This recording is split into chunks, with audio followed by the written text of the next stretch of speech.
Tashi Rinpoche.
Good morning. Tashi Rinpoche. Oh, yeah.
Tashi Rinpoche. Oh yeah, Tashi.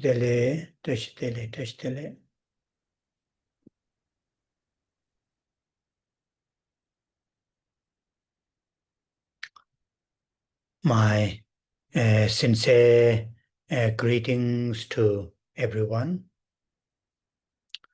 And with these sincere greetings, we'll start this gathering. And as always, we'll start the gathering with the recitation of the refuge and the bodhicitta lines, those 4 lines.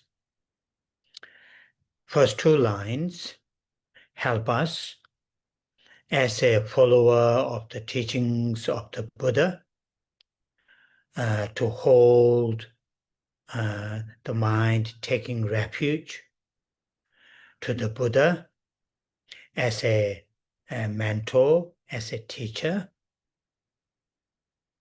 and to the Dharma, the teachings, as a means and methods to be applied in our daily lives, to be experienced within our mental continuum, and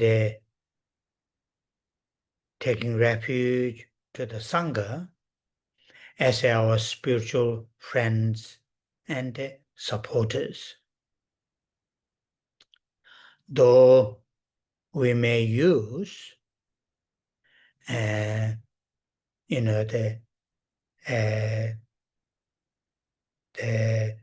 means and methods which are available, to solve our day-to-day difficulties or to enhance our day-to-day needs, utilizing whatever, the means and methods available here.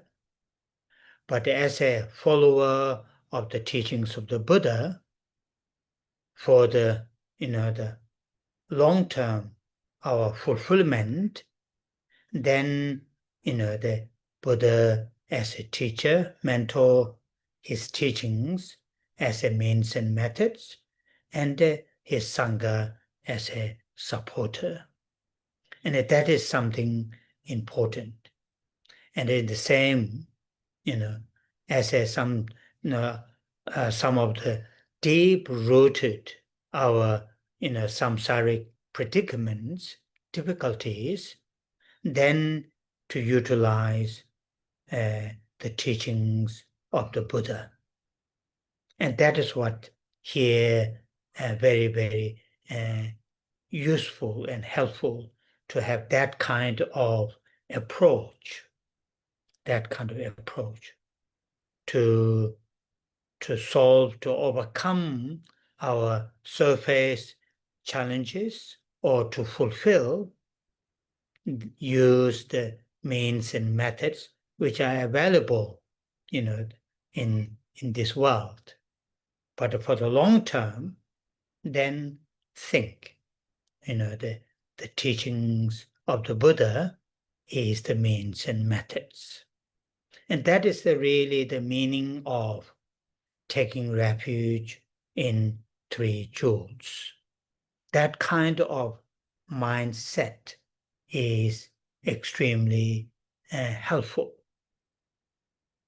And to have that kind of mindset, then as we had, the discussions many times, having good understanding of the qualities of the Buddha, Dharma, and the Sangha.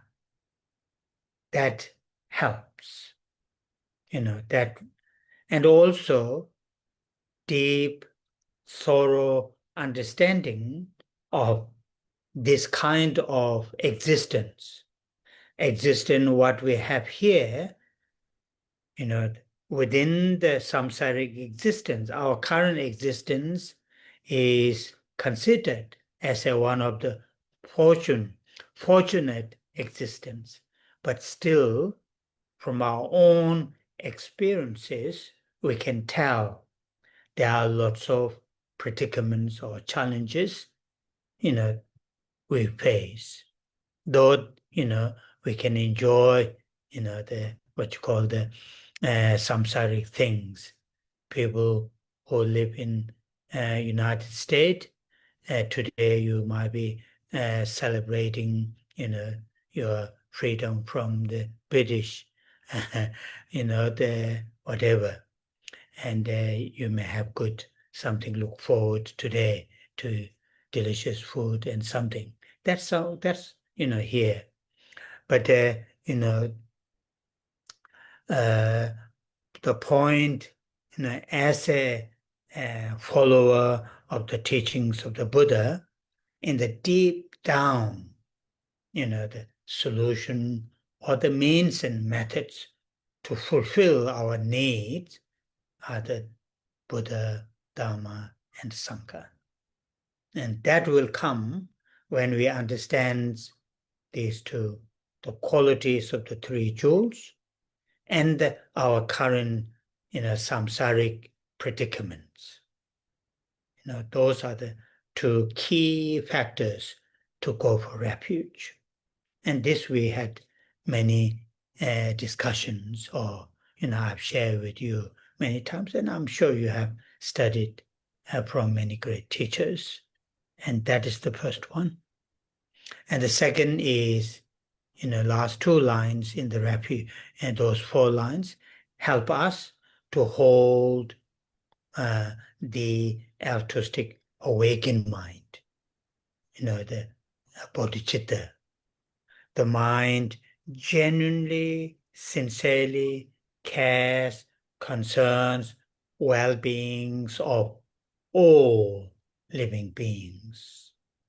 That includes one's own well-beings, one's own loved ones' well-beings, but that includes also well-beings of others without any discriminations, without any, the exceptions. And that kind of altruistic mind will also, occur when we, with the effort, when we nurture through these amazing methods taught by those great teachers, including the text currently we are reading. So, these are something I feel, helpful and useful to remind ourselves, how important, how useful, helpful that is to have the refuge and bodhicitta, not only this kind of gathering, not only beginning of our daily practice, or not only going to the temples, but every day, all the time. For that reason, we, every time we come here, we start with refuge and bodhicitta. Trước tiên, Thầy gửi lời chào thân ái đến tất cả quý Phật tử, và với lời chào thân ái này, chúng ta bắt đầu buổi Pháp hội ngày hôm nay. Như thường lệ, chúng ta bắt đầu bởi trì tụng 4 dòng kệ quy y, tam bảo và khai triển tâm Bồ Đề. 2 dòng đầu giúp cho chúng ta là những người noi theo giáo lý của Đức Phật, để cho chúng ta có thể nương tựa quy y nơi Đức Phật như là đấng chỉ đường, như là bậc thầy. Và chúng ta quy y nơi Pháp là những phương pháp thật sự để cho chúng ta có thể áp dụng trong cuộc sống hàng ngày, để chúng ta có thể trải nghiệm ở trong dòng tâm thức của mình. Chúng ta quy y nơi tăng đoàn là những người bạn hỗ trợ về tâm linh, những người giúp đỡ cho chúng ta về tâm linh. Mặc dù chúng ta có thể dùng rất là nhiều những biện pháp để mà chúng ta có thể giải quyết những vấn đề, những khó khăn hàng ngày, những nhu cầu hàng ngày mà chúng ta cần. Nhưng là những người noi theo giáo lý của Đức Phật để đáp nguyện cho những mục đích dài lâu, thì chúng ta hướng về nơi quy y, nơi Đức Phật, nơi Pháp và Tăng, và đó là những gì đó quan trọng. Khi mà chúng ta gặp phải những khó khăn mà nó ăn sâu ở trong vòng luân hồi sinh tử, cái đó chúng ta sẽ áp dụng những giáo lý của Đức Phật để mà giải quyết những vấn đề đó. Và như vậy điều hữu ích là chúng ta có cái cách tiếp cận như vậy để mà có thể vượt qua được những thử thách mà ở trên bề mặt, cũng dùng những phương pháp mà chúng ta có sẵn xung quanh để mà chúng ta có thể giải quyết. Và về vấn đề cho tương lai, cho dài lâu, thì chúng ta ứng dụng những giáo lý của Đức Phật. Và như vậy là chúng ta nương tựa quy y nơi Tam Bảo, điều đó quan trọng. Và để có được điều đó thì chúng ta phải thấu hiểu được phẩm hạnh của Phật, Pháp và Tăng. Và đồng thời chúng ta cũng hiểu một cách sâu sắc về sự hiện hữu hiện tại mang thân người ở trong vòng luân hồi sinh tử của chúng ta là một sự hiện hữu may mắn. Tuy vậy, từ những trải nghiệm chính của mình thì chúng ta cũng biết rằng là trong vòng luân hồi sinh tử có rất là nhiều những điều gian nan, thử thách. Và mặc dù là chúng ta cũng có những khoảnh khắc, những giây phút để hưởng được những điều tốt đẹp ở trong vòng luân hồi sinh tử. Ví dụ như đối với quý vị, những người đang sống ở nước Mỹ, ngày hôm nay là ngày độc lập, để tưởng nhớ được cái sự tự do từ những người từ nước Anh. Và như vậy quý vị có thể đón mừng với ăn uống với gia đình, bạn bè, vân vân. Điểm ở đây rằng là những người noi theo giáo lý của Đức Phật, để đáp ứng cái nhu cầu của chúng ta thì chúng ta cần phải hiểu được hai điều: hiểu về phẩm hạnh của Phật, Pháp và Tăng, và hiểu về những khó khăn ở trong vòng luân hồi sinh tử. Điều này thầy cũng đã chia sẻ với quý vị rất là nhiều lần, và đồng thời thầy cũng chắc chắn rằng là quý vị đã nghe qua từ rất là nhiều những bậc thầy. Đó là hai dòng đầu của quy y Tam Bảo và khai triển Bồ Đề Tâm. Hai dòng cuối là giúp cho chúng ta giữ được tâm tỉnh thức vị tha, tâm Bồ Đề. Đó là trạng thái tâm quan tâm, bận tâm chân thật đối với phúc lợi của tất cả chúng sinh, mà trong đó bao gồm phúc lợi của bản thân của mình và của những người thương của mình, nhưng trong đó cũng bao gồm tất cả chúng sinh mà không có sự loại trừ nào, không có cái sự phân biệt nào. Và tâm tỉnh thức vị tha đó thầy nói rằng là sẽ được xảy ra, sẽ ở trong dòng tâm thức của chúng ta với sự nỗ lực cố gắng và qua những phương pháp tu tập thật là vi diệu đã được soạn thảo bởi các bậc thầy, trong đó có gồm tác phẩm mà chúng ta đang được tu học. Và thầy cảm thấy hữu ích để mà nhắc nhở cho chúng ta những điều này, để chúng ta quy y Tam Bảo và khai triển tâm Bồ Đề. Không những chỉ khi chúng ta tham dự nghe thuyết pháp hay khi chúng ta đi chùa, mà trong suốt tất cả những thời gian. Đó là lý do tại sao chúng ta trì tụng câu đoàn kệ 4 dòng này.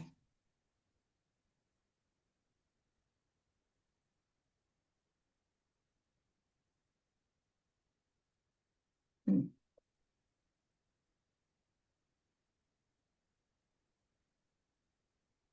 Rinpoche, it seems like Oh, when I live stream on Facebook, then my share function disappear. So I okay. don't have it, Rinpoche. That's okay. Okay. Yeah. Sanje chöda tsoji chonam chanjo parto tane kyapsu che dagi jinso jibe tsonam ji dola penje sanje dobara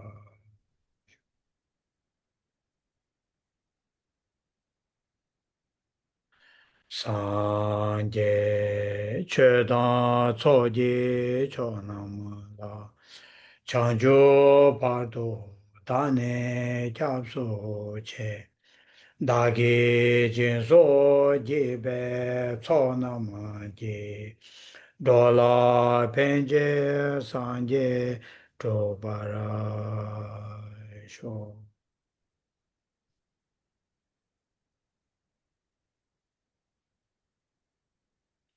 sanje chöda tsoji chonam la chanjo parto tane kyapsu che dagi jinso jibe tsonam ji dola penje sanje dobara sho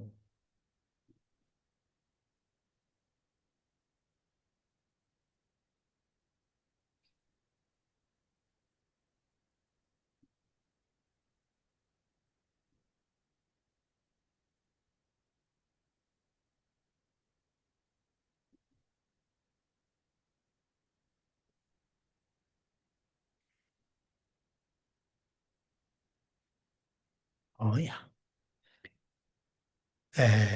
Once again, today I will not chant the Buddha Amitabha mantra.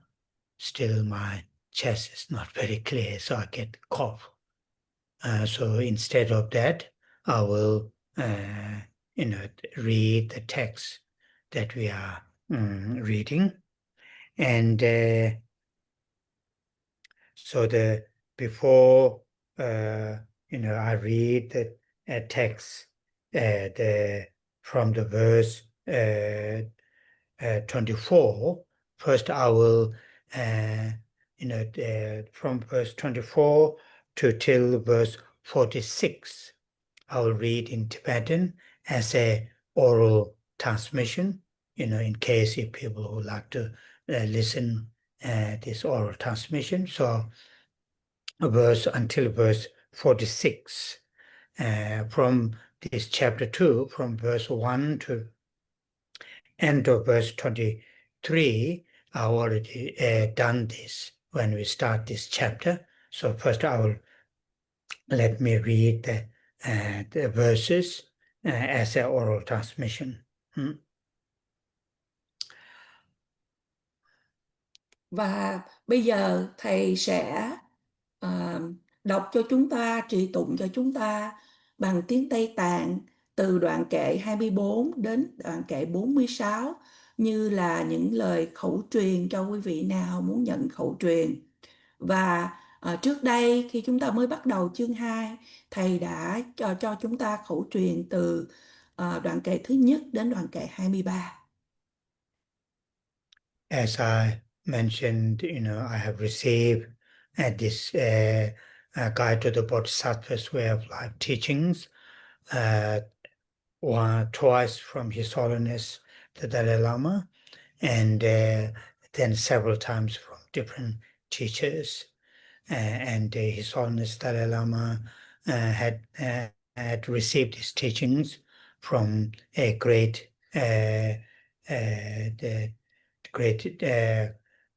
Kunu teacher called Kunu Lama Tenzin Gyatso. So Tenzin Gyatso. So this is what the lineage I have received, and I myself don't have any experience or deeper realizations, but fortunately I've received these oral teachings and the commentaries from His Holiness and other great teachers.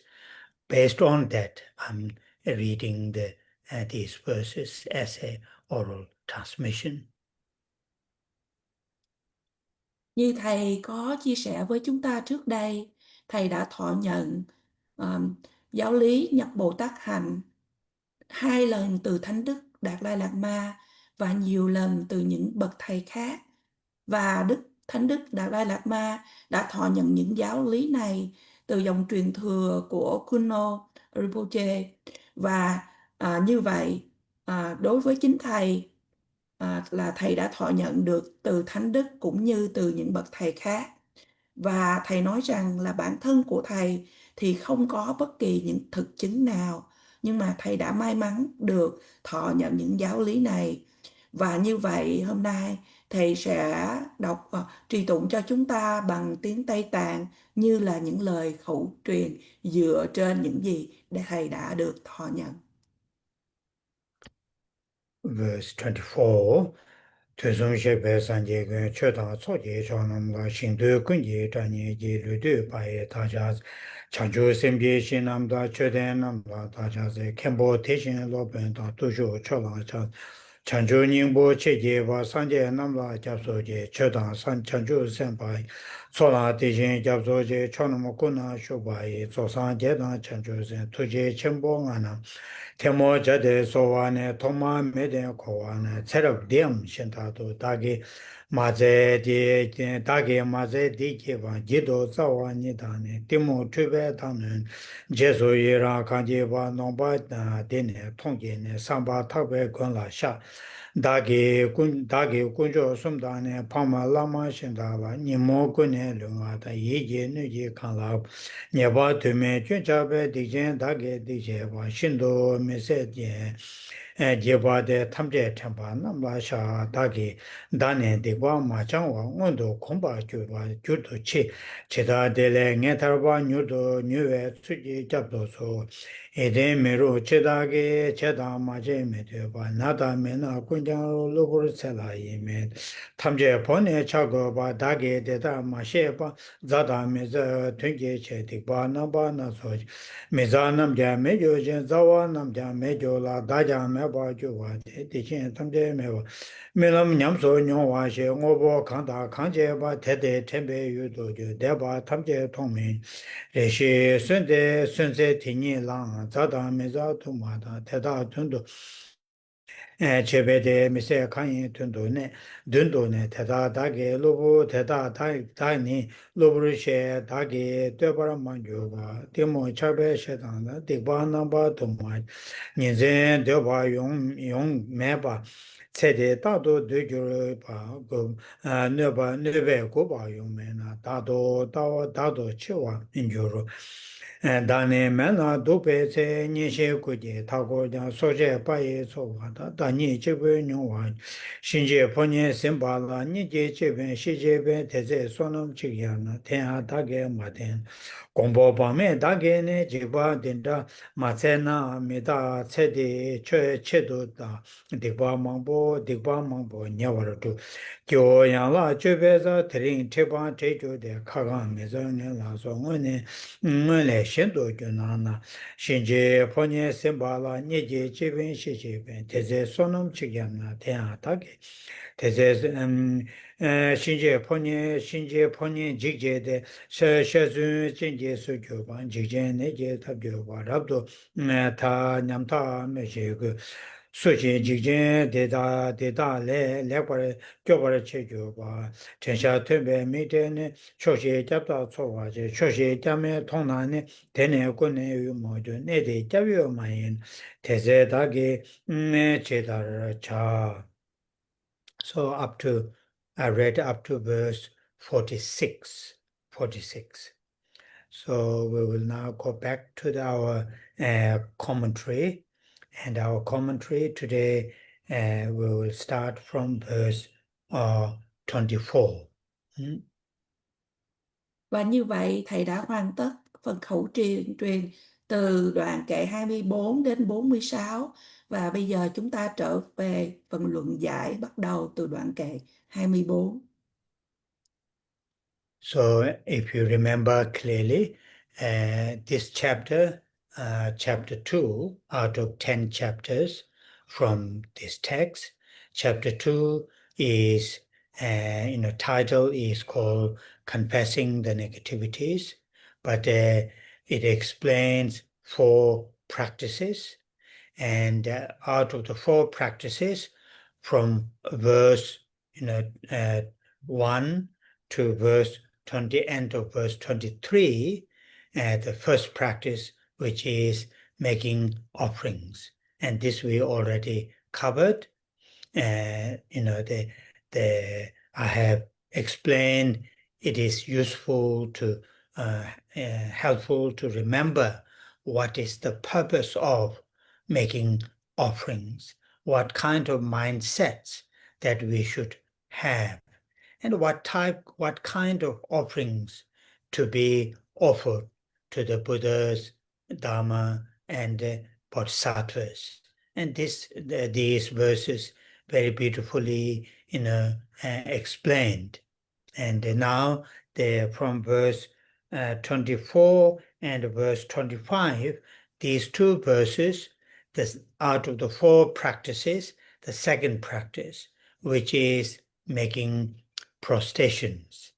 One of the second practice is making prostrations.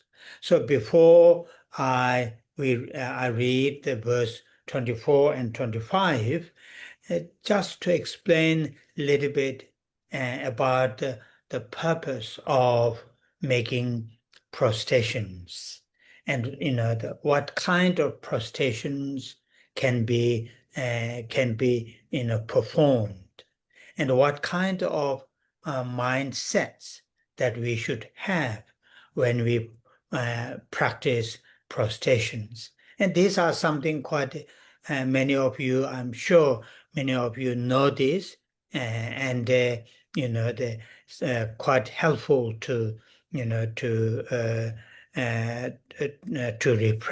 refresh people who already know. And in case if there are people relatively new, might be helpful to say a few words in these points, because making prostration is very, very common, the practice, not only in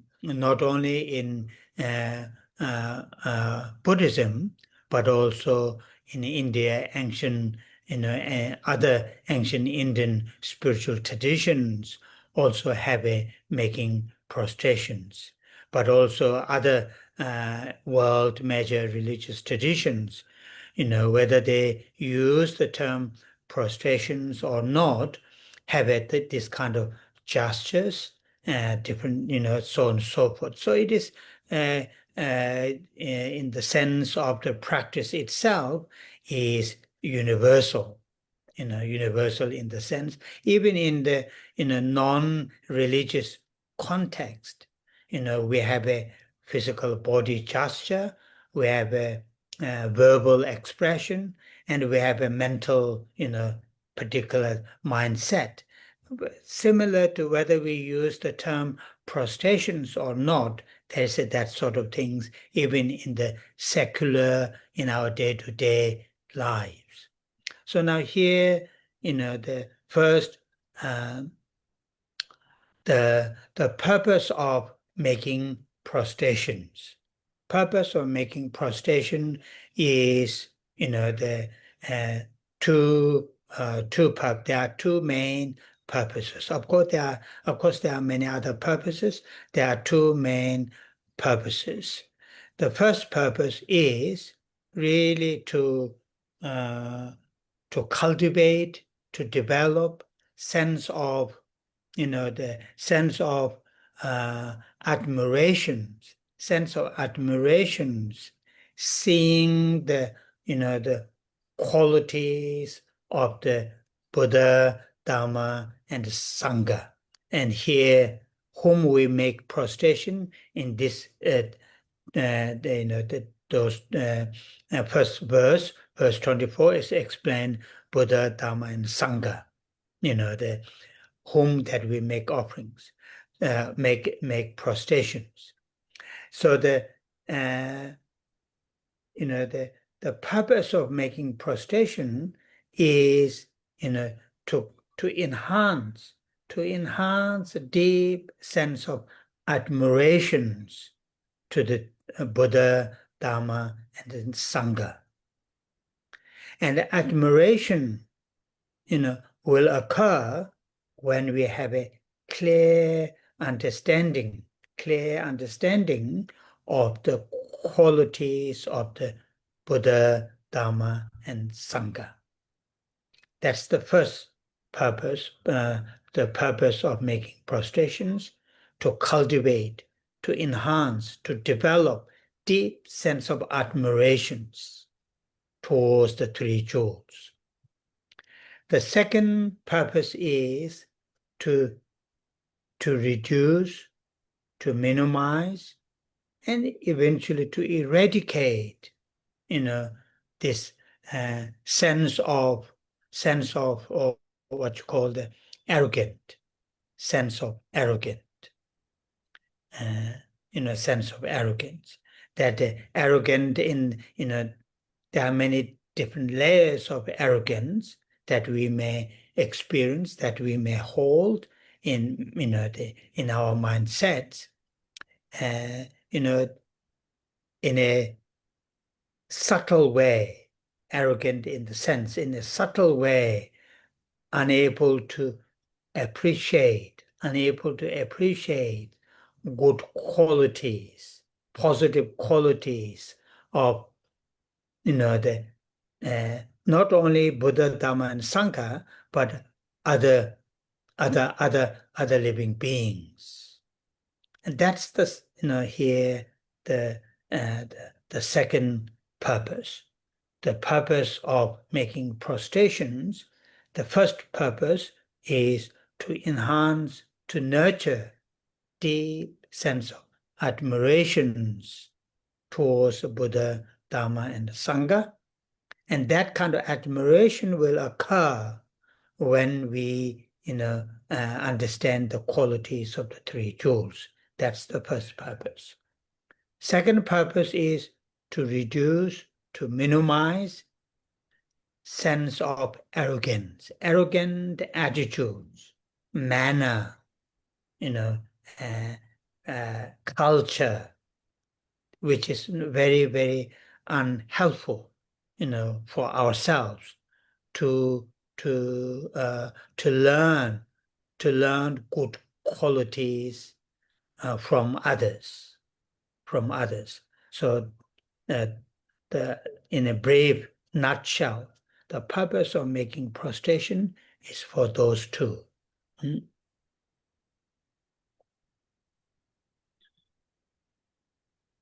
Và chúng ta bây giờ trở lại về đoạn kệ 24. Thì chúng ta đang ở chương 2 của Nhập Bồ Tát Hạnh, đó là chương có tựa đề là sám hối tội nghiệp, nhưng giải thích cho chúng ta 4 pháp tu tập. Và trong 4 pháp tu tập đó, từ đoạn kệ thứ nhất đến đoạn kệ 23, chỉ cho chúng ta pháp tu tập đầu tiên, đó là cúng dường. Và chúng ta đã được nghe qua những điều này. Và Thầy nhắc cho chúng ta rằng khi chúng ta đọc những đoạn kệ này, điều hữu ích là cho chúng ta nhớ đến mục đích của sự cúng dường và những trạng thái tâm nào chúng ta nên có khi chúng ta thực hiện cúng dường, cũng như là những phẩm vật cúng dường nên là như thế nào khi chúng ta cúng dường đến chư Phật và chư Bồ Tát.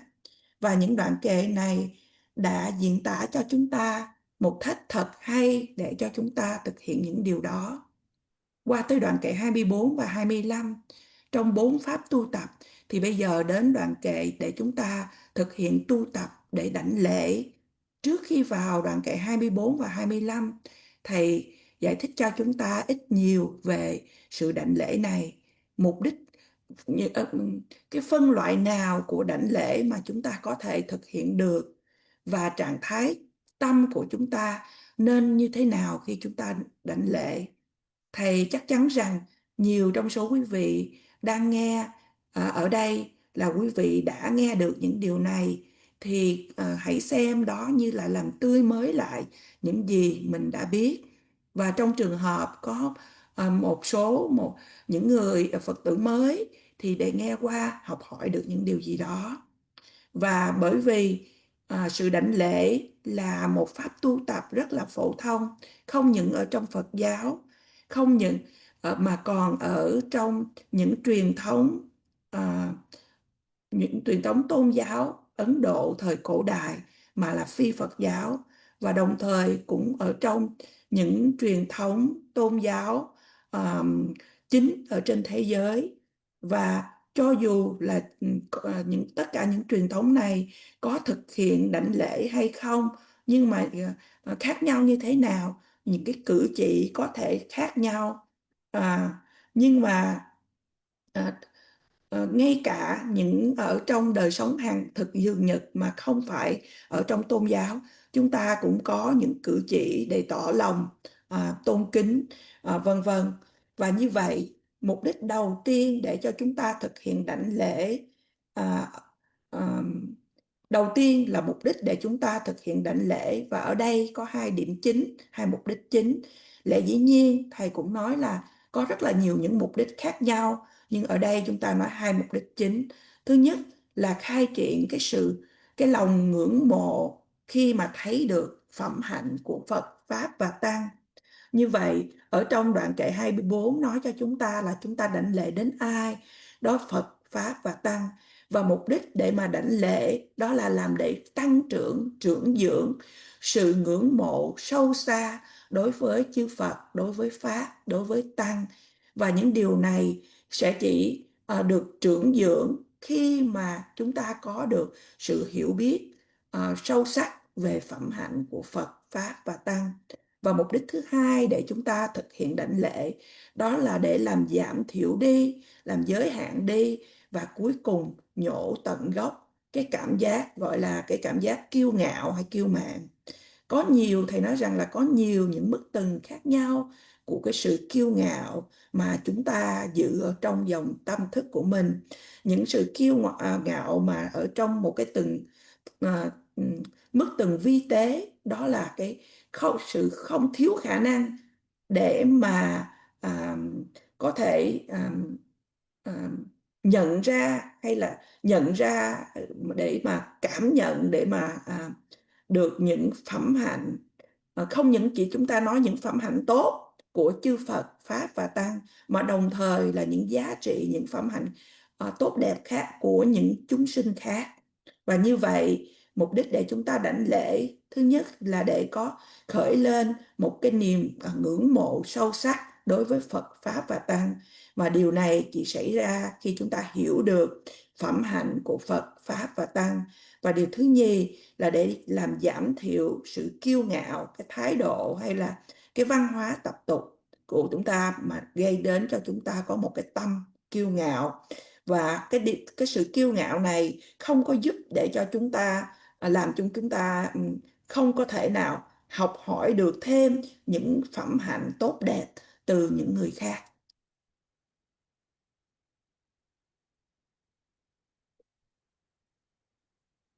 Rinpoche, your voice. So how to perform the prostration? Then we can practice prostration through our body. We can practice prostration with our speech. We can practice prostration through our mind. Like, for example, in this beautiful prayer from the sutra, King of Prayers.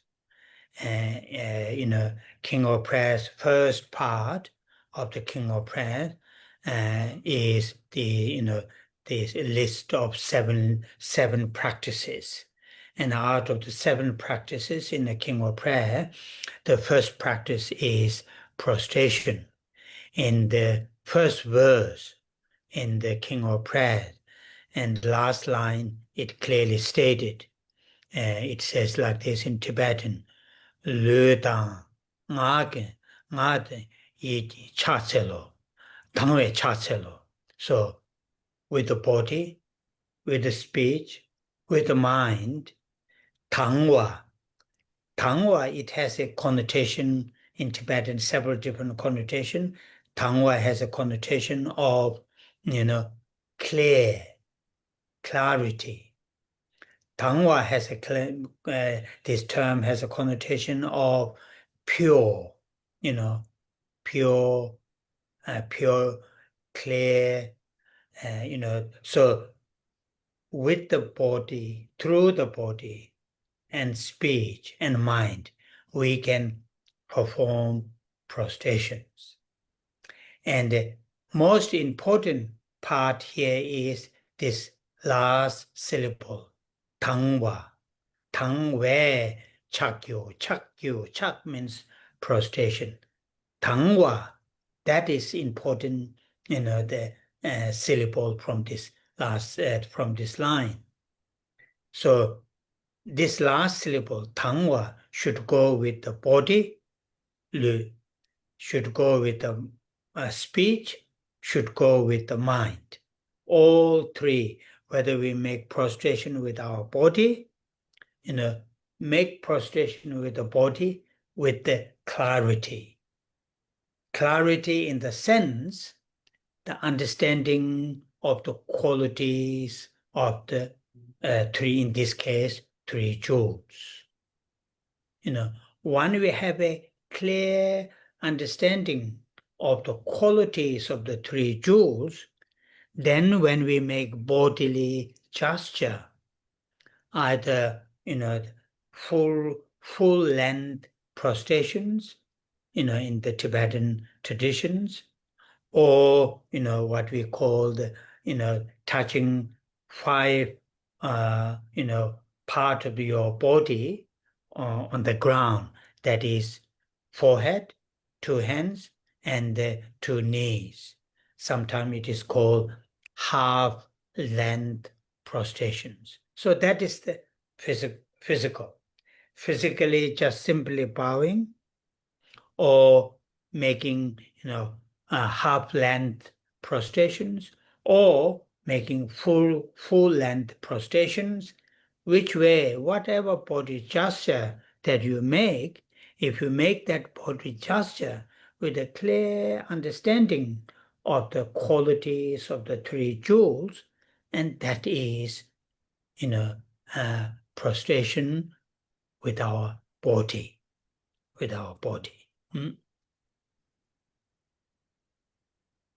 Và cách thức để cho chúng ta thực hiện đảnh lễ thì chúng ta có thể tu tập để mà thực hiện đảnh lễ qua thân và qua lời nói hay qua khẩu và qua tâm ý của mình.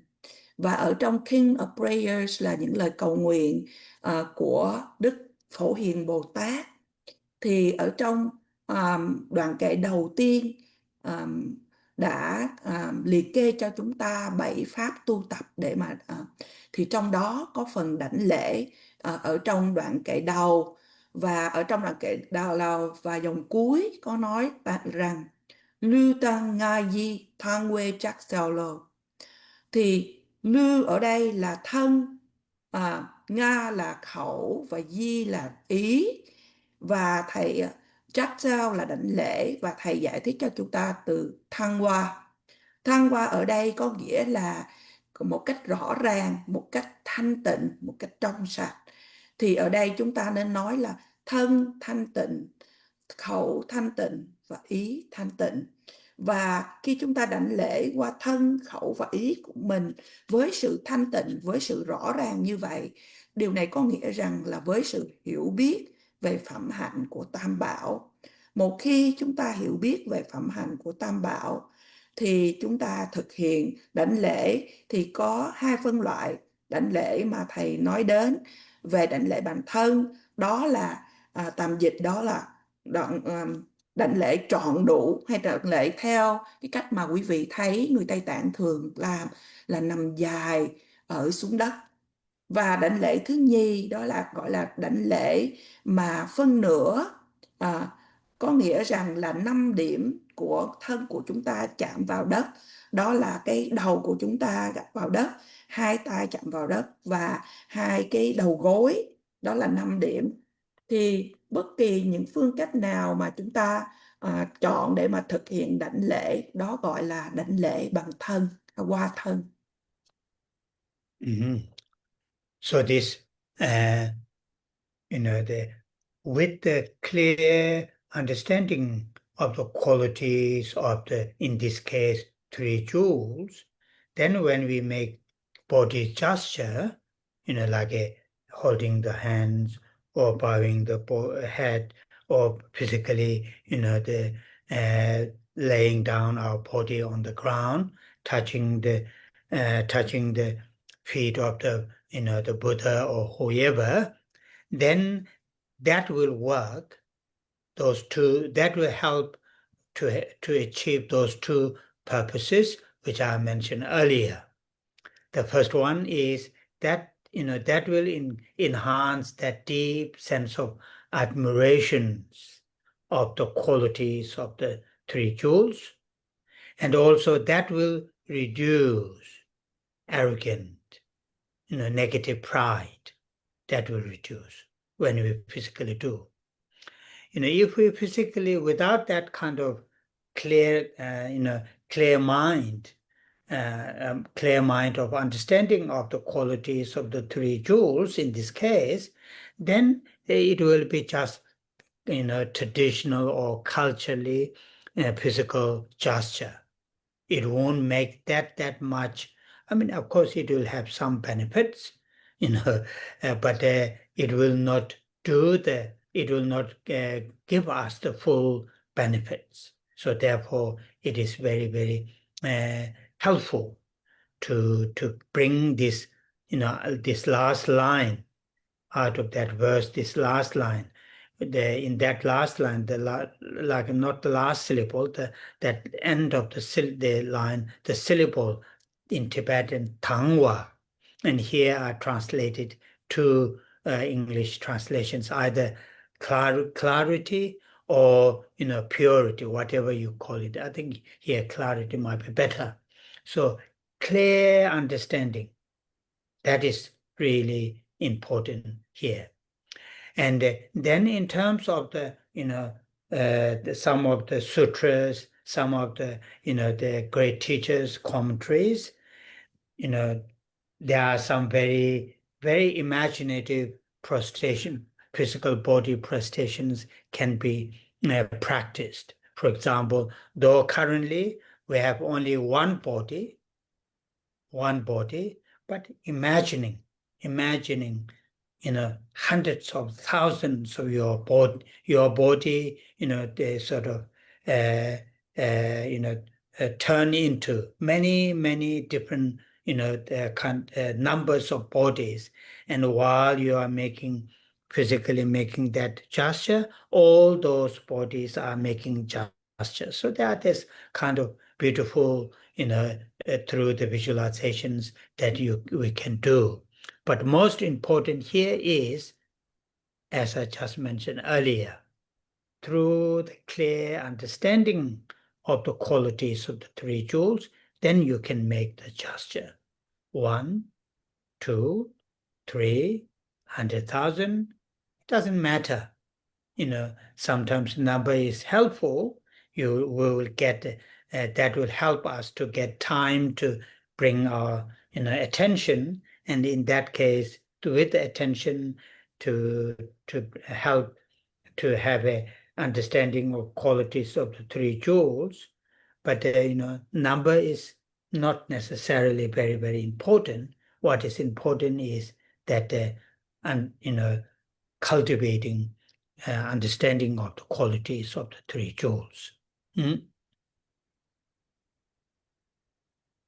Với sự hiểu biết một cách rất là rõ ràng, thì trong trường hợp này là về phẩm hạnh của Tam Bảo.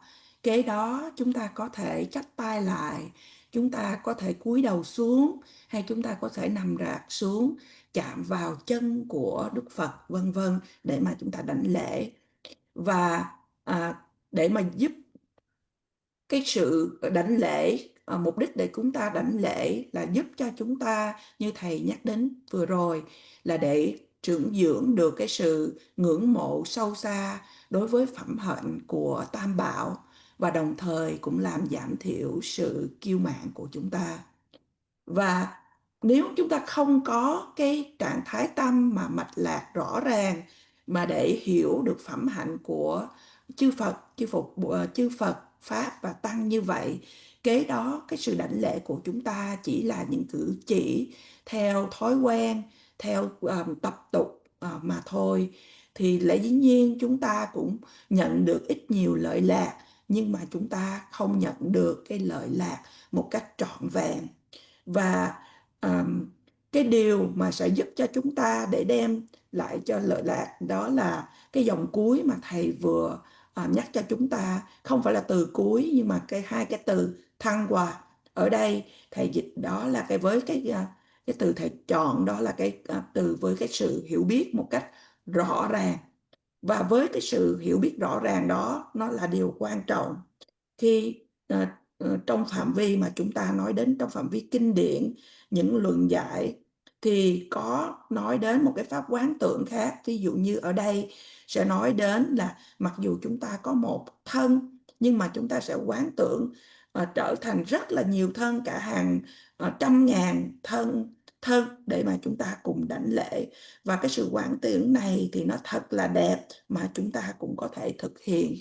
Nhưng mà điều quan trọng nhất ở đây là chúng ta đảnh lễ với cái sự hiểu biết thật là thấu đáo về phẩm hạnh của chư Phật, Pháp và Tăng. Thầy nói rằng chúng ta có thể đảnh lễ 1, 2, 3 lần, hay đảnh lễ 100.000 lần. Nhưng mà cái sự đảnh lễ, điều này nó không có quan trọng. Chúng ta dùng cái thời gian để chúng ta có thể nghĩ một chút, và để mà chúng ta quán tưởng đến cái phẩm hạnh của chư Phật. và để mà giúp cho chúng ta khi chúng ta thực hiện hành lễ. Và như vậy con số không phải cần thiết để nói đến cái sự quan trọng của cái sự đảnh lễ, mà là cho chúng ta, điều quan trọng là chúng ta thấu hiểu về phẩm hạnh của Tam Bảo khi chúng ta thực hiện pháp tu này. Then how can I understand, how can I cultivate the understanding of the qualities of the Buddha, Dhamma, and Sangha? This is very, understandable question. The historical Buddha, if you say Buddha, historical Buddha, his physical body is not, we haven't, it's not available to see directly. And his mental qualities, we don't have that much, we don't have the capacity to understand the historical Buddhas, the mental qualities, such as great compassion, such as those great wisdoms. But what we have in front of us is, speech qualities. From his speech quality, then we can understand, particularly his mental qualities. So when historical Buddha, Gautama, came on this planet, sometime, more than 2,500, 600 years ago, that the teachings that he had taught, such as the sutra that we read, the Four Noble Truths, sutras which explains, the 37 aspect of the enlightenment, such as Four Foundation of Mindfulness and so forth, or the teachings such as the attributed to the Buddha, such as the Perfection of Wisdom Sutra, Panchaparamita Sutras. From these teachings, we can understand the historical Buddha's qualities, particularly his mental qualities, great compassion, and the wisdoms. Because of that, Tsongkhapa, Lama Tsongkhapa, this great Tibetan 14th century Tibetan master, he said, amongst the historical Buddha's deeds that he act while he was on this planet, among those deeds, among those activities that he had acted while he was on this planet, his teaching that he had given, that is the best deeds. Why that is the best? That is available for us. Through his teachings, then that will help us, to enhance those good qualities, to reduce those unhealthy, our behaviors and mental mindsets. And that from his teachings, we can tell what kind of person that he is. So that is here, it is important to, we can talk about the Buddha's physical qualities, have a golden color, have a long Ushanisha, have a beautiful round face, and so forth, and all other things. But his speech quality, speech, action, that is from there we can understand the Buddha's qualities. For example, we have studied briefly, not any detail, we have studied the Four Noble Truths. when we study the first noble truth of the dukkha, when he explained the noble truth of the dukkha, if we closely and very diligently and very consistently examine, analyze, that really help us to understand, this samsaric existence. And when we study his second noble truth of the origins of dukkha, where the dukkha, suffering, where that he explained where suffering comes from, then that helps us to understand, the real or actual causes and the conditions that where the dukkha coming from. From there, then we can gain this deep sense of that Tibetan word tangwa, deep sense of, the clarity towards his qualities. And it is the same Dhamma and Sangha.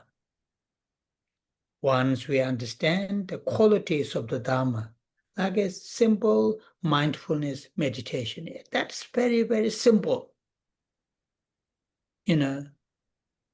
People who are not following the Buddha Dhamma, just taking, the one or two courses of mindfulness meditation to 8 sessions like that, people can experience, taste, very, very, very surface qualities of the, meditation of mindfulness meditation.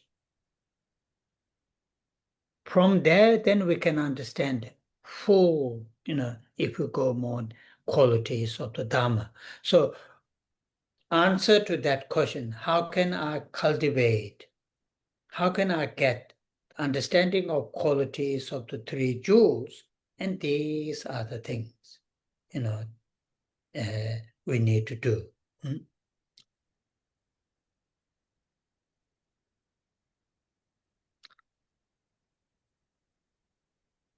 Kế đến, làm thế nào để cho chúng ta trưởng dưỡng sự thấu hiểu được phẩm hạnh của Phật, Pháp và Tăng? Và điều này ở đây là để cho chúng ta hiểu được phẩm hạnh của Phật, Pháp và Tăng. Khi chúng ta nói đến là hiểu được về thân của Đức Phật, thì Thầy nói rằng là thân của Ngài thì chúng ta không thể thấy. Và khi chúng ta nói đến được tâm của Ngài, chúng ta cũng không có cái khả năng để mà hiểu thấu được tâm của Đức Phật, cái lòng đại bi to lớn đến mức nào, cũng như là cái trí tuệ vĩ đại của Ngài đến mức nào. Và những gì mà chúng ta có, đó là chúng ta có khẩu hay những ngôn từ của Đức Phật mà chúng ta có thể thấy được. Từ đó là chúng ta có thể thấu hiểu qua được về tâm của Đức Phật. Thì Đức Phật lịch sử Cồ Đàm đã đến với cái thế giới Ta Bà của chúng ta hơn 2.500 năm trước. Và những giáo lý của Ngài, ví dụ như những điều chúng ta đã được học hỏi qua là Tứ Diệu Đế, 37 hạnh trợ đạo, và Bát Nhã, Ba La Mật, vân vân. Thì từ đó mà chúng ta có thể thấu hiểu được về tâm của Đức Phật, về cái phẩm hạnh, về phần tâm ý của Đức Phật, về lòng đại bi của Ngài, cũng như là trí tuệ vĩ đại của Ngài. Ngài Tông Khách Ba, một vị đại sư, đã nói rằng, và Ngài đã viết ra một đoạn kệ rằng là trong số tất cả những công hạnh của Đức Phật khi mà Đức Phật còn tại thế, thì những giáo lý, những sự giảng dạy của Ngài là những công hạnh tốt nhất, công hạnh cao nhất hay tốt nhất. Tại sao mà chúng ta nói là công hạnh tốt nhất hay cao nhất? Đó là bởi vì những giáo lý của Ngài đã còn lưu truyền, đã còn có đến ngày nay cho chúng ta tu học. Và qua những giáo lý, qua những sự giảng dạy của Đức Phật, giúp cho chúng ta tu tập để chúng ta có thể trưởng dưỡng được những phẩm hạnh tốt đẹp, cũng như đồng thời để chúng ta làm giảm thiểu những điều bất thiện.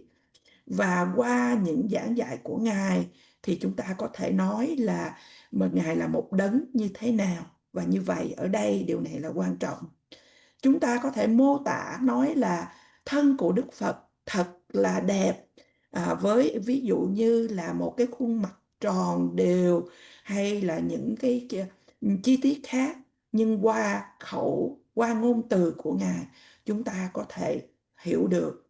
Ví dụ như khi chúng ta trước đây chúng ta đã tu học về tứ diệu đế, khi chúng ta tu học về đạo đế đầu tiên đó là khổ đế dukkha, thì nếu chúng ta luôn luôn khảo nghiệm, khảo sát và phân tích từ chính mình thì sẽ giúp cho chúng ta hiểu được về bản chất của vòng luân hồi sinh tử. Và khi chúng ta học đến diệu đế thứ nhì, đó là tập đế hay là nguyên nhân của sự khổ, giúp cho chúng ta hiểu được rằng là những cái nguyên nhân thật sự, những cái tình trạng, những cái duyên mà nơi mà những cái sự đau khổ nó xảy ra. Và từ đó thì chúng ta hiểu được cái từ mà thầy vừa mới giảng chúng ta trước đây, đó là từ Tây Tạng Tăng hoa. Chúng ta sẽ hiểu được Tăng hoa hay là một cách thấu đáo về phẩm hạnh của Đức Phật. Và cũng như vậy đối với Pháp, cái điều tương tự khi để cho chúng ta hiểu được về Pháp. Và có một số những Phật tử chúng ta noi theo mà không có noi theo Phật Pháp một cách chưa nhiều, nhưng mà có thể chúng ta tu tập, thí dụ như lấy một vài lớp về tâm chánh niệm, thì kế đó những Phật tử đó có thể trải nghiệm ít nhiều ở trên mức từng, mà ở trên bề mặt về một cái tâm chánh niệm cảm thấy được như thế nào. Nhưng mà thầy nói rằng là từ đó thì nếu chúng ta đào sâu, tu sâu hơn nữa thì chúng ta sẽ thấu hiểu hơn về các phẩm hạnh này. Và như vậy, để trả lời câu hỏi làm sao để cho chúng ta hiểu được phẩm hạnh của Tam Bảo, của Đức Phật, Pháp và Tăng, thì đây là những điều mà chúng ta để mà chúng ta tu tập để mà hiểu. Oh yeah. So the body, now then briefly speech, how to make prostration with the speech, with our speech, then it is,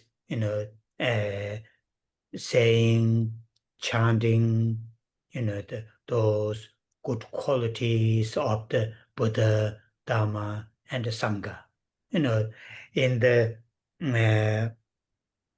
Buddhist texts, there are several, we can put into several categories. One category is just simply, praising the Buddha or the Dharma or the Sangha through their qualities, through their qualities. And that is what here verbally saying the qualities of the Buddha. And traditionally, very beautifully chanting, beautiful with a nice tune. For example, this beautiful text, again written by great Jesong Kaba, praise to the Buddha through the teachings of the dependent origination. So chanting that prayer, praise to the dependent or to the Buddha teaching dependent origination, that is, making prostration with the speech. So in the Buddhist text, not huge quantity, certain text belongs to that category. Simply listing the qualities of the Buddha or qualities of the Dharma and so on and so forth. That is making prostration through speech. And making prostration through our mind is, again,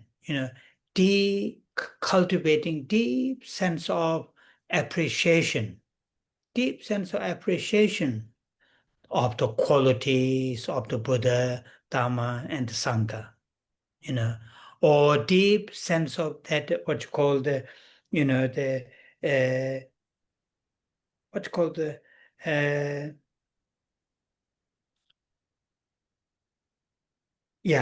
appreciation, deep sense of appreciation. That is, the mentally making prostrations to the Buddha, Dharma, and the Sangha. So, it is very beautiful in our day-to-day life, in our everyday activities.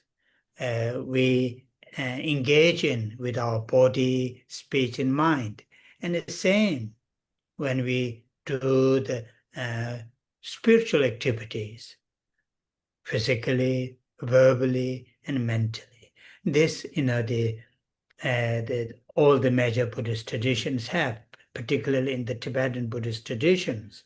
When make the prostrations, have verbally to say the Buddha's name or say the qualities of the Buddha, and sometimes beautifully chant, anyway,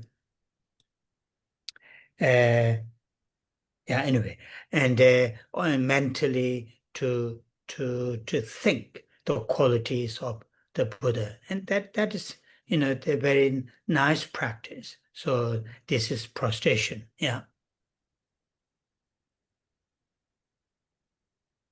Và bây giờ chúng ta nói qua đến phần đảnh lễ bằng khẩu hay bằng ngôn từ. Thì dĩ nhiên đây là qua lời nói, qua những sự trì tụng, tán thán đến những phẩm hành tốt đẹp của chư Phật, Pháp và Tăng. Mà ở trong những kinh điển Phật giáo, thường là chúng ta phân ra những phân loại khác nhau. Ví dụ như ở trong một phân loại là chúng ta chỉ đơn giản tán thán đến phẩm hạnh của Phật, Pháp và Tăng. Và ở đây khi chúng ta nói bằng những cái ngôn từ, những lời nói, hay là những ca trì tụng bằng những âm điệu, những giai hưởng thật là hay. Ví dụ như là ở trong một quyển kinh luận mà của Ngài Tông Khách Ba tán thán đến Đức Phật đã dạy cho chúng ta về lý duyên khởi, đó là quyển kinh luận xưng tán duyên khởi. Và đó là cái sự đảnh lễ tán thán, nhưng mà đó là cái sự đảnh lễ qua lời nói hay qua ngôn từ. Thì kế đến là những đảnh lễ qua tâm ý. Thì đây là cái sự trưởng dưỡng về phần tâm ý của chúng ta để mà có thể cảm kích được một cách sâu sắc về phẩm hạnh của Phật, Pháp và Tăng. Thì ở trong cuộc sống hàng ngày, thì khi mà chúng ta giao tiếp, chúng ta cũng giao tiếp và thực hiện những điều hay và đẹp qua thân, khẩu và ý của mình. Cũng như vậy, khi trong những pháp tu tập, trong những cái sinh hoạt trong Phật giáo, thì chúng ta cũng thực hiện những lời này qua thân, khẩu và ý. Và Thầy nói rằng là tất cả những truyền thống Phật giáo, tôn giáo đều có những cái sự đảnh lễ mà qua phần tâm ý như vậy. Hay trong truyền thống của Tây Tạng, thì khi trì tụng có thể mới đầu là chúng ta xưng hồng danh của Đức Phật, và sau đó chúng ta nói những điều tốt đẹp tán thán về Đức Phật đó, và đồng thời trong phần tâm ý của chúng ta nghĩ đến phẩm hạnh của Đức Phật đó. Now, if we look at the verse 24, the verse 24, first two lines according to the Tibetan writing, first two lines, the Shantideva mentioned Buddha, Dharma, and Sangha.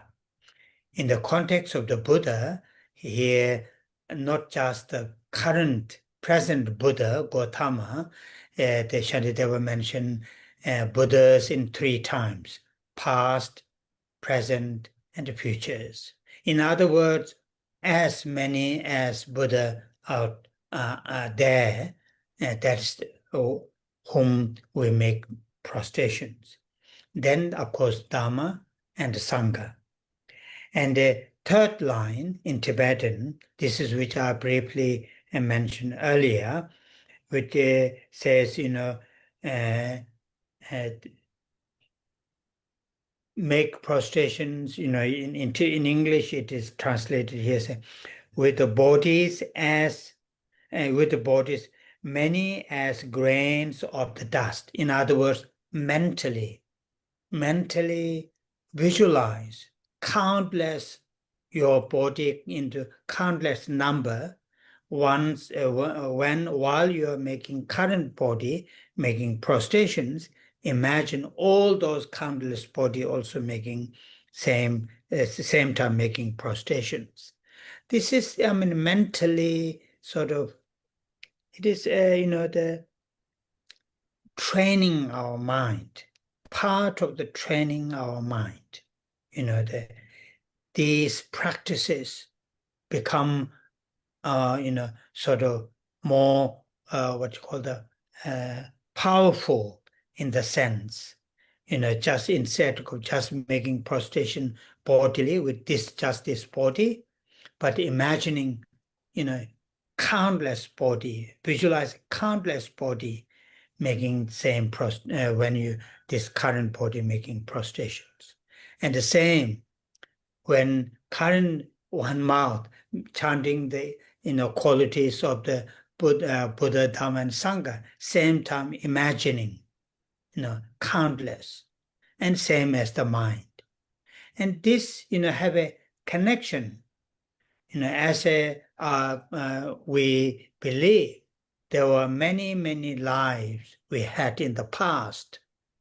Current life, this is just one, but many lives in the past, and also, may have many lives in the future.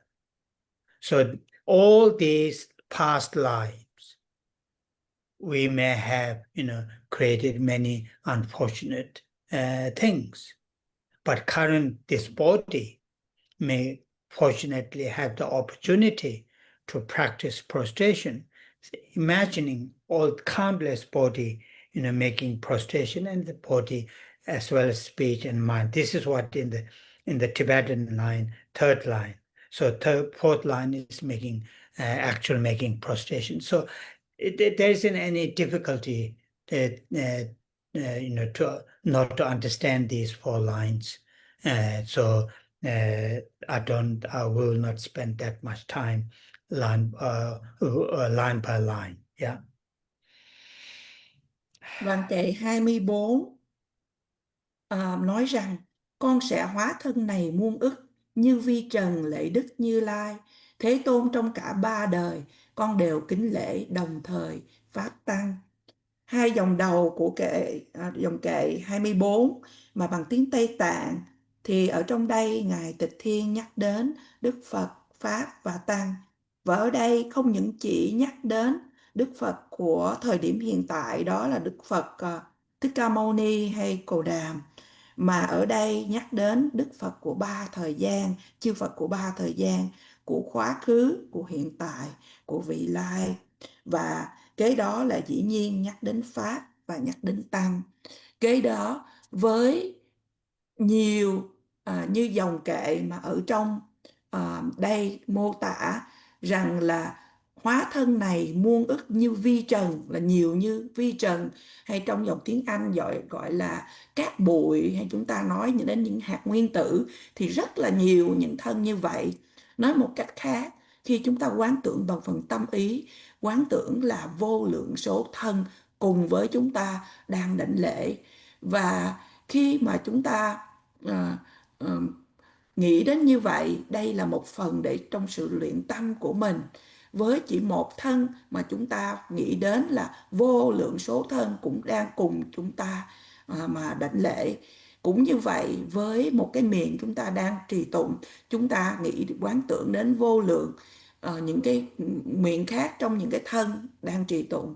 Và đồng thời cũng giống như vậy với một cái tâm chúng ta đang nghĩ đến. Và như vậy,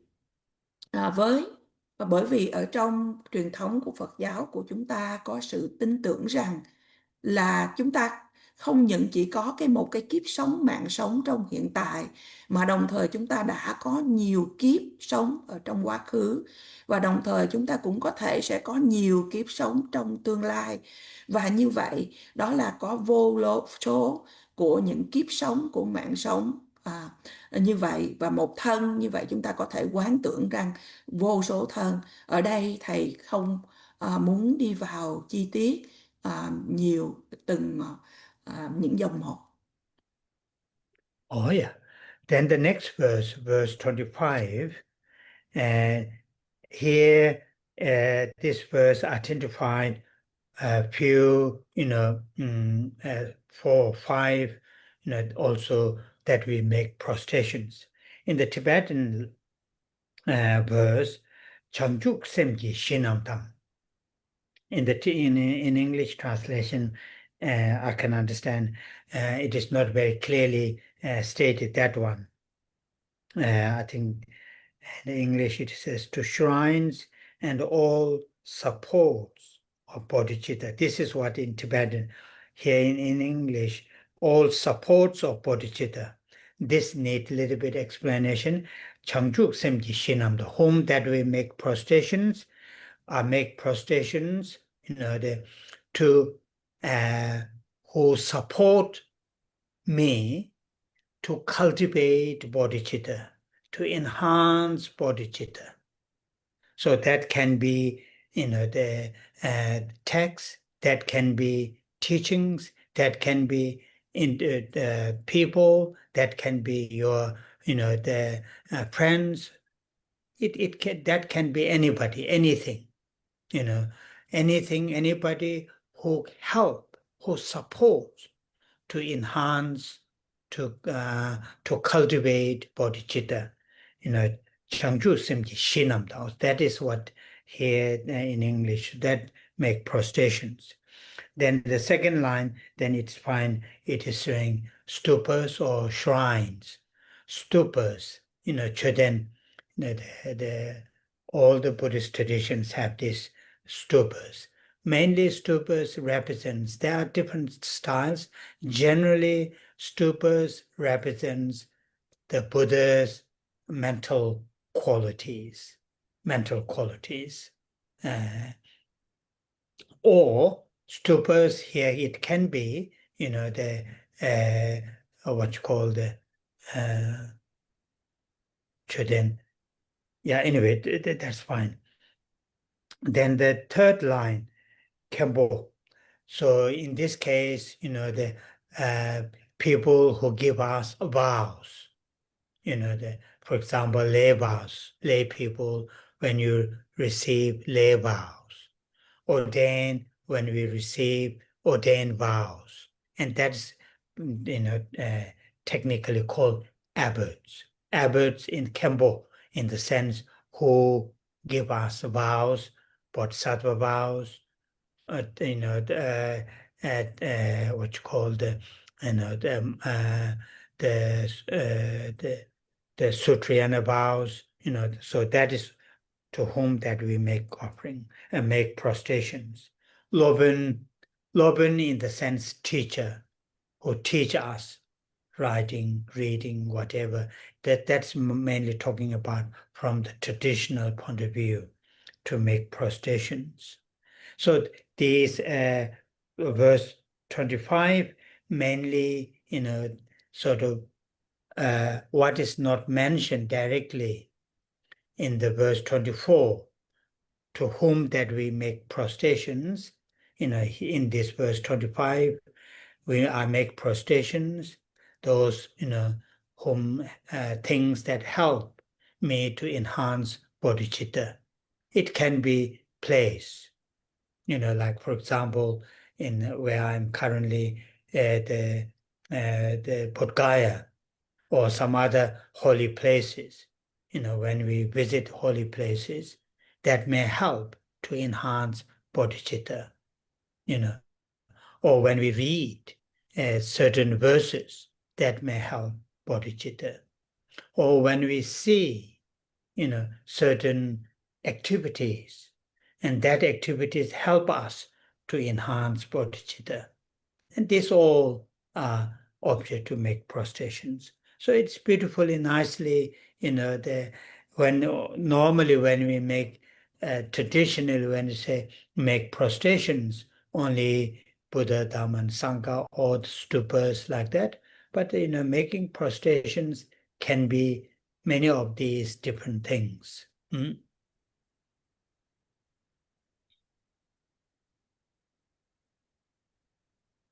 Và kế đến là đoạn kệ 25. Đoạn kệ 25 nói rằng lễ ngôi xá lợi thiên liêng lại nguồn gốc của tâm thiên Bồ đề, chư tăng giới hạnh kiên trì cùng hàng thánh chúng trụ trì xà lê. Và đoạn kệ 25 cho chúng ta thấy rằng trong dòng đầu là đến ai mà chúng ta đảnh lễ cúng dường. Bằng tiếng Anh thì nói đến là đến những cái bảo tháp và những cái hỗ trợ. Nhưng mà ở đây thầy muốn giải thích cho chúng ta những từ này là con xin đảnh lễ đến những cái bất kỳ những sự việc hay sự kiện nào, hay bất kỳ những người nào, những đấng nào mà giúp cho con để khai triển được tâm Bồ đề. Ở đây thầy nói rằng là có thể là một quyển kinh, một người bạn, một người nào đó, những bậc thầy, bất kỳ những thứ gì, những người nào mà giúp cho chúng ta trưởng dưỡng được tâm Bồ đề. Và dòng thứ nhì có nhắc đến từ Truten ở đây là bảo tháp.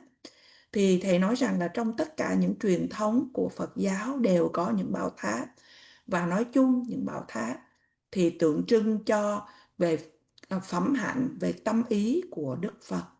Và dòng thứ ba có nhắc đến từ Khenpo ở đây chúng đây là những người nào mà đã cho chúng ta những cái giới, ví dụ như là giới của cư sĩ mà chúng ta thọ giới cư sĩ, hay những tỳ kheo là thọ giới tỳ kheo, mà theo nếu chính xác hơn thì từ Khenpo này gọi là các viện trưởng, hay các vị Khenpo đã cho chúng ta thọ giới. Và trong dòng thứ ba cũng có từ Lopun ở đây là những bậc thầy, bất kỳ những bậc thầy nào mà đã giảng dạy cho chúng ta, để chỉ cho chúng ta biết viết, biết đọc, vân vân. Đây là nói từ quan điểm truyền thống cổ xưa. Và không những cái điều này nhắc đến ở trong đoạn kệ 25, những ai đã giúp cho chúng ta tăng trưởng Bồ đề tâm. Và thầy nói rằng là bất kỳ cũng có thể là một nơi chốn, ví dụ như nơi thầy đang ở đó là Bồ đề đạo tràng, hay khi chúng ta đi hành hương những nơi thánh địa, hay là chúng ta đọc được những đoạn kệ nào mà giúp cho chúng ta tăng trưởng được tâm Bồ đề, hay những sinh hoạt Phật Pháp nào mà chúng ta được tham dự giúp cho chúng ta tăng trưởng tâm Bồ đề, thì theo truyền thống thì chúng ta có thể nói đó là Phật, Pháp và Tăng. Nhưng mà thầy nói rằng là có thể là bất kỳ những người nào, hay những nơi chốn nào, hay những vật nào mà đem cho chúng ta, giúp cho chúng ta tăng trưởng tâm Bồ đề. Oh, yeah. So these two verses, verse 24 and 25, help us to do this particular practice, that is, the prostrations. So then, next verse, then start with the taking refuge. We will not go today. So we'll end here, and next few weeks, I won't be available, and I will let Lisa know when I can resume this gathering, and then I will see you. That I think it may take 3-4 weeks. I'm not available, so Lisa will let you know when we resume our next class, and that time we'll start from verse 26. Okay, and we'll say the dedication and long life prayer, and will end here. Và như vậy, hai đoạn kệ 24 và 25 giúp cho chúng ta thực tập, tu tập cái gọi là điều gọi là đảnh lễ. Và đoạn kệ kế tiếp đó là đoạn kệ 26 sẽ giúp cho chúng ta tu tập về sự quy y, và thầy sẽ không giảng về đoạn kệ này cho tới kỳ tới. Thầy nói rằng trong một vài những tuần sắp tới đây thì thầy bận không thể giảng cho chúng ta, và thầy sẽ cho chúng ta được biết khi nào thầy sẽ trở lại thuyết pháp. Và thầy nói có thể là trong vòng 3 hay 4 tuần nữa chúng ta chấm dứt buổi thuyết pháp ngày hôm nay, và bây giờ chúng ta trì tụng, hồi hướng trường thọ đến Đức Đạt Lai Lạt Ma. Chanjo Semjo Rinpoche Ma Je Panama Je Juro Je Je Ba Nyam Ba Me Ba Ya Kone Kondo Pewara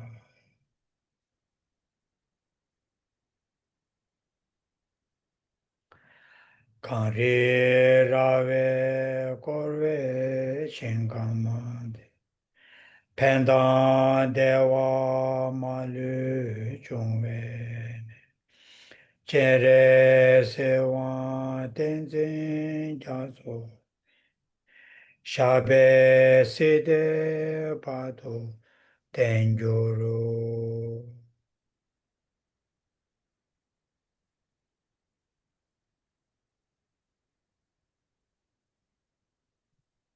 Oh yeah.